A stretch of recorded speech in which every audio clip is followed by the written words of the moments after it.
Киргизия лежит на востоке Советской Средней Азии.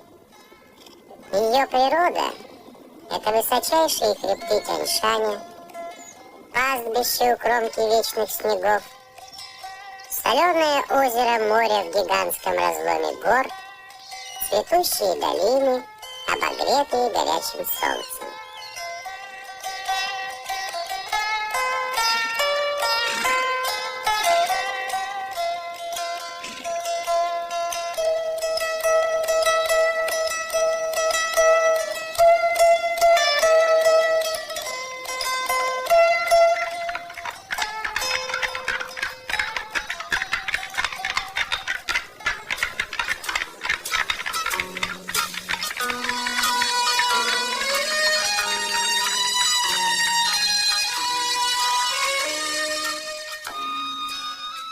У северных пределов Тянь-Шаня, в центре зеленого Чуйского оазиса, наиболее густонаселенного района Киргизии, расположена ее столица – Фрунзе.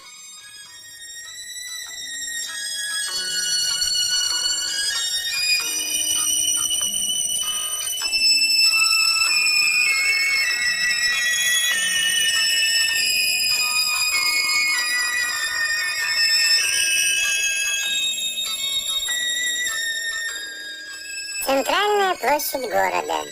В этих зданиях работает Верховный Совет правительства республики.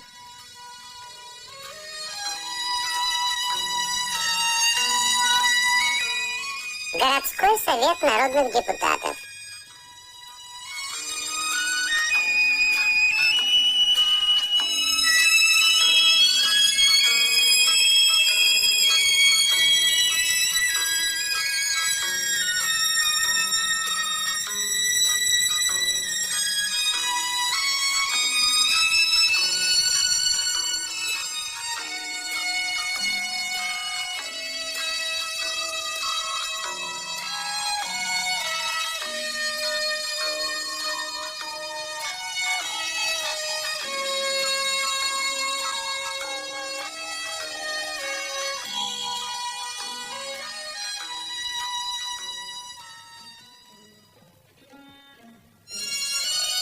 Своим названием город обязан прославленному полководцу Красной Армии первых лет советского государства Михаилу Фрунзе.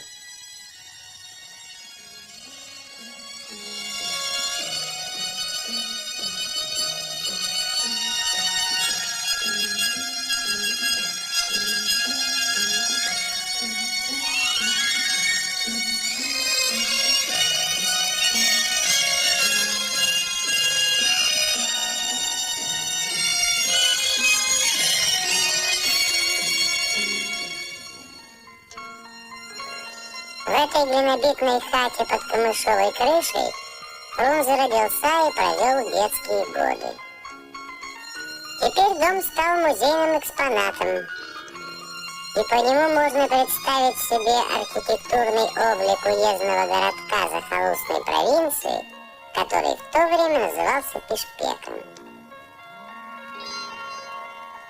6500 его жителей имели в своем распоряжении 752 дома, среди которых 728 были крыты камышом.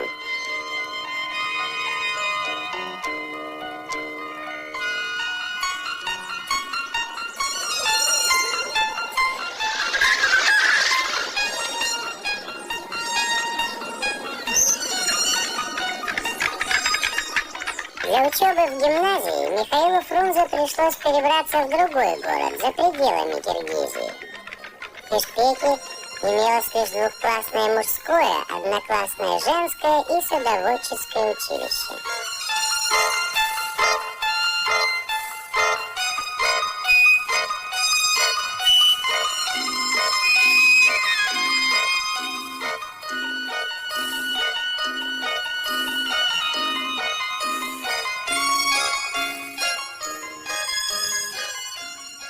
Эта молодежь – студенты Фрунзенского университета, политехнического, сельскохозяйственного, медицинского институтов.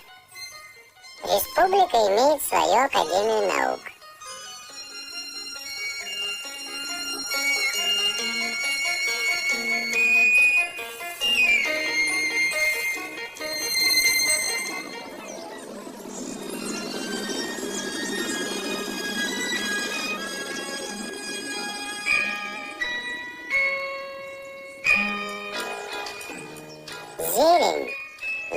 единственное, что осталось на этих улицах от старого Пишпека. На 540 тысяч жителей 700 тысяч деревьев.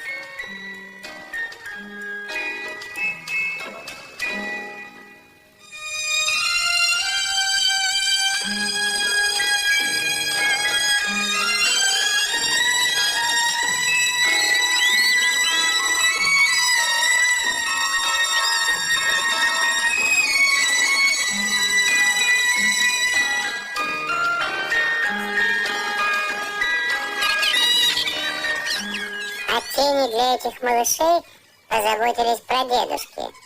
На бульварах, в парках можно встретить дубы, карагачи, ровесники столетнего города. Вот фонтанов прадедушки не построили. Они и воду топили из земляных арыков, выкопанных вдоль обочин улиц. А теперь и воробьи пользуются водопроводом.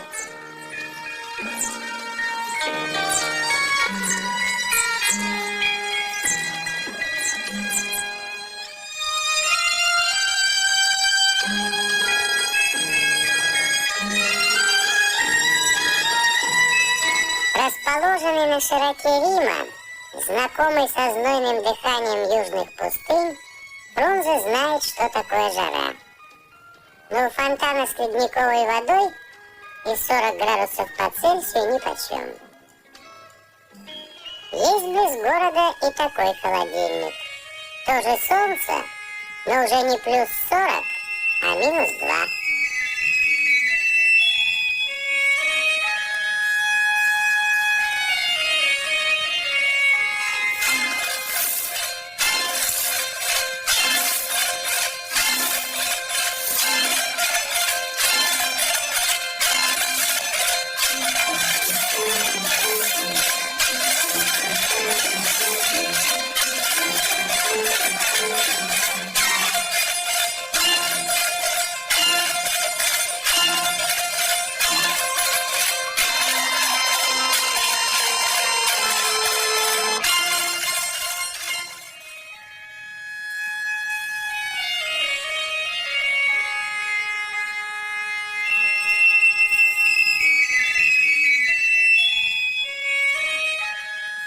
Ученые установили, что Тяньшань, будучи молодым горным сооружением, продолжает интенсивно расти. В год он приподнимается на 7-12 мм. Связанные с этим процессом разломы земной коры становятся очагами подземных бурь.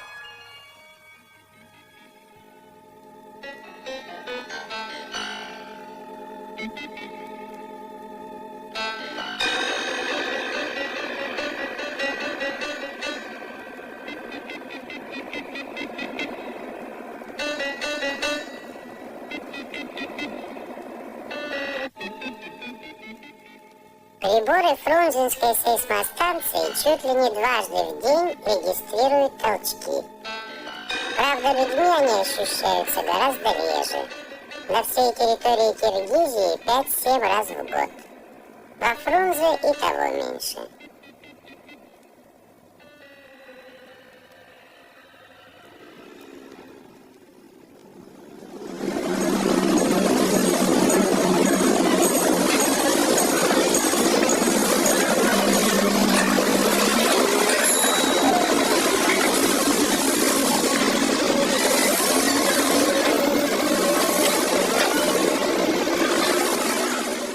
Киргизским ученым удалось составить надежный прогноз силы и места землетрясений в пределах республики. Учитывая их рекомендации, город безбоязненно строится, все теснее связывая свое хозяйство, свои перспективы с освоением предгорий. Жилые кварталы, некогда располагавшиеся в значительном отдалении от гор, теперь вплотную приблизились к ним, к их чистому воздуху, освежающим бризом. Многие улицы, как реки, сбегают со склонов хребта. И это тоже берет начало в ущелье.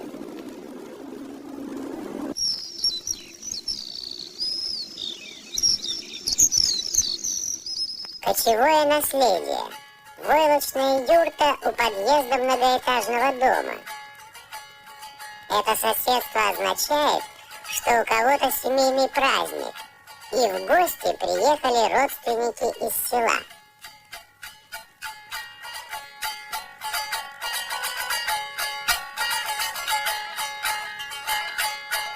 Конечно, хозяйка Фая Кутманалиева, звукооператор радиотелецентра, могла бы принять гостей в квартире, но кумыс из кобыльего молока старикам привычнее пить в юрте.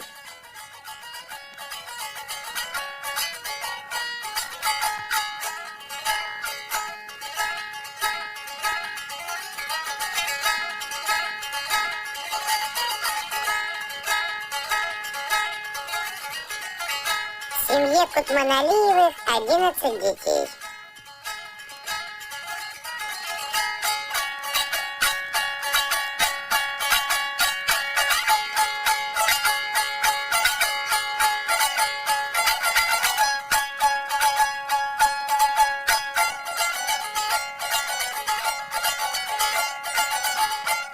По обычаю, первенца, как только его отнимут от груди, берет на воспитание деревенская бабушка. Так и получается, что на сельском приволье растут многие дети горожан. Этими родственными ниточками киргизский город крепко связан с горным аилом. Оттуда из деревни и этот праздник, когда малыш встанет на ноги и будет готов сделать первые шаги, нужно разрезать путы, связывающие его ноги.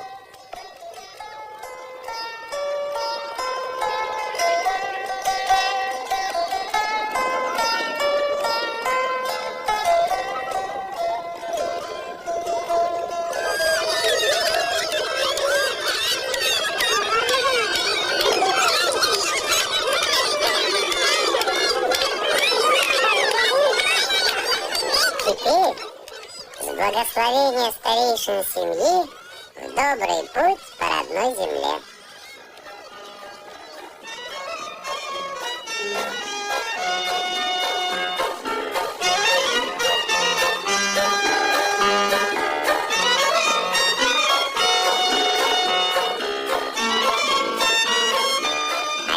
Детей и первая внучка. Но кто скажет, что это молодая женщина, бабушка? За руку с отцом. Накайбек Алымбеков в детстве был лишен этого счастья. Война с гитлеровскими захватчиками сделала его сиротой.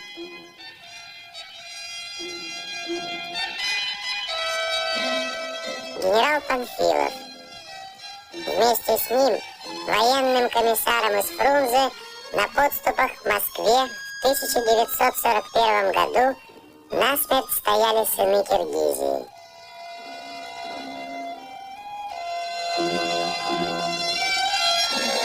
Как недалек от фронта был родной аил Накайбека Алымбекова, не осталось в нем дома, где бы не плакали дети о погибших отцах.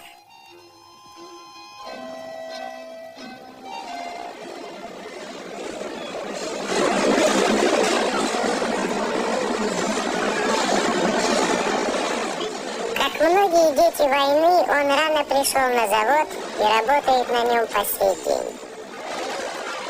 Незаурядное мастерство машиностроителя принесло ему высшее в стране звание Героя социалистического труда. Создавая новую технику, инженеры, конструкторы не преминут посоветоваться с опытным слесарем.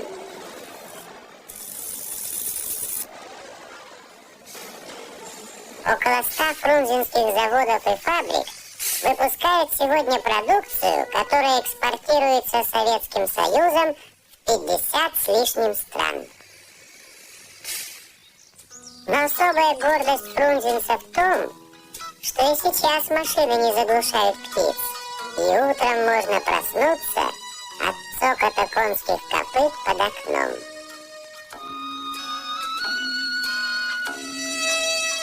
чтобы писать лошадей, художнику Суйменкулу Чекморову не нужно ехать на пастбище. Этюды в городе. Суйменкул Чекморов учился живописи в Ленинграде. Случай привел его на съемки фильма, где нужно было скакать на коне. Так въехал в кинематограф знаменитый ныне советский актер, обладатель высших призов за лучшее исполнение мужской роли.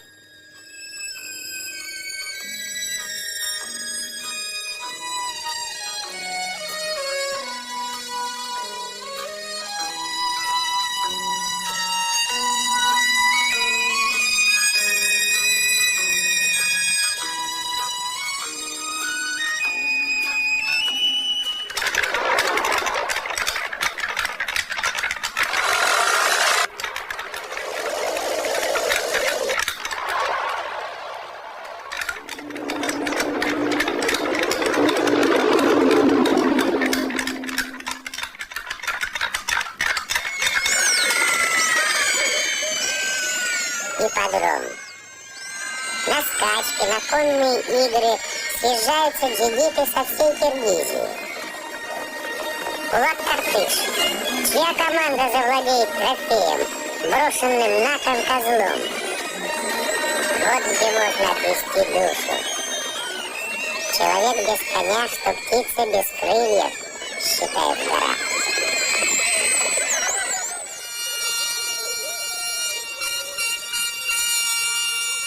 На коне киргизский олимпиец Александр Блинов добыл в Москве 2 медали, золотую и серебряную. Прыжок в длину Тани Колпаковой также стал золотым. Фрунзенскому стрелку Александру Милентьеву досталась самая первая золотая медаль Московской Олимпиады. А затем праздновал победу Каныбек Османалиев, самый легкий штангист советской команды, вот он с матерью. Подкачал лишь марафонец Сатынкул Джуманазаров, у него всего-навсего бронза.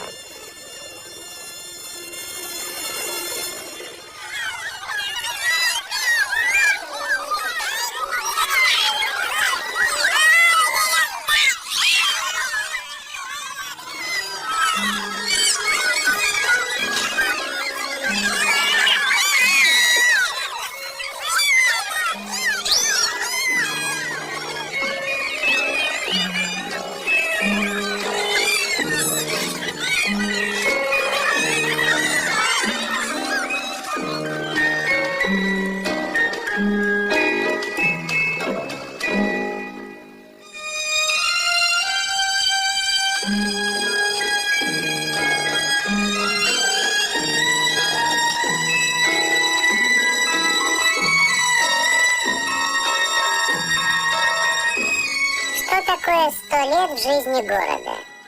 Младенческий возраст, начало пути. 1924 год, год рождения национальной письменности.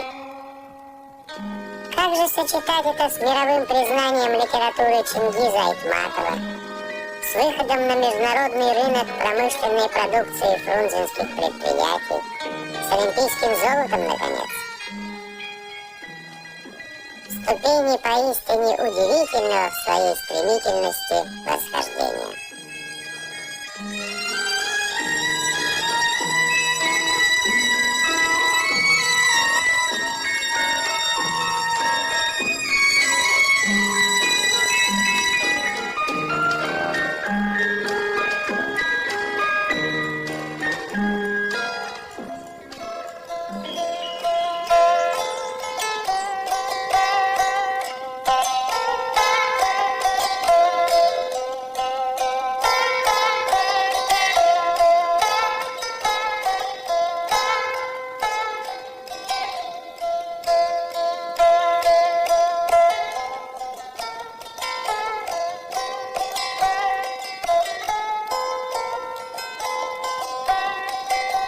Сказания киргизов хранят легенды о великих богатырях, которые с помощью крылатых коней тулпаров поднимались на самые высокие вершины.